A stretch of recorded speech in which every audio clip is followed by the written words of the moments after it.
My ze začátku přirozeně, jako v tom mladistvém věku, jsme fokusovaní na to něco mít. Jo.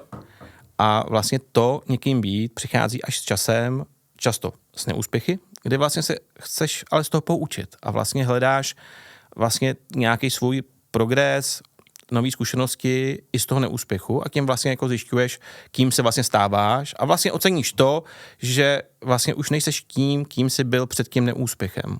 Jo? Takže to je jedna věc.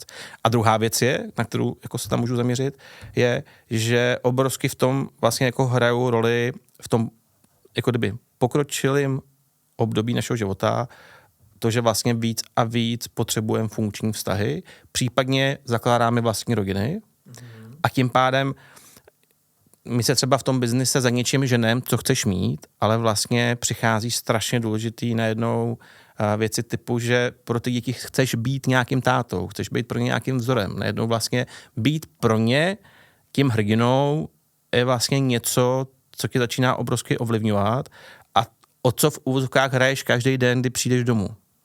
Jo, to znamená vlastně, ono to není něco, co si člověk vlastně má vnutit, protože do určitý doby je to přirozený, že jdeš za něčím a vlastně přirozeně se ti to vlastně přetáčí do toho, že ale být někým je možná důležitější, protože já můžu mít ten úspěch a vybudovat třeba obrovský studio, ale najednou si uvědomuji, že ne za každou cenu, protože prostě to, jak to vybuduju, je to, co mě definuje a to, jak vlastně na mě lidi budou vzpomínat. Jo, to znamená, vlastně to, kým jsem, nebo to, jak jsem něco vybudoval, je vlastně ten hlavní odkaz, který člověk si vlastně neuvědomí, že má.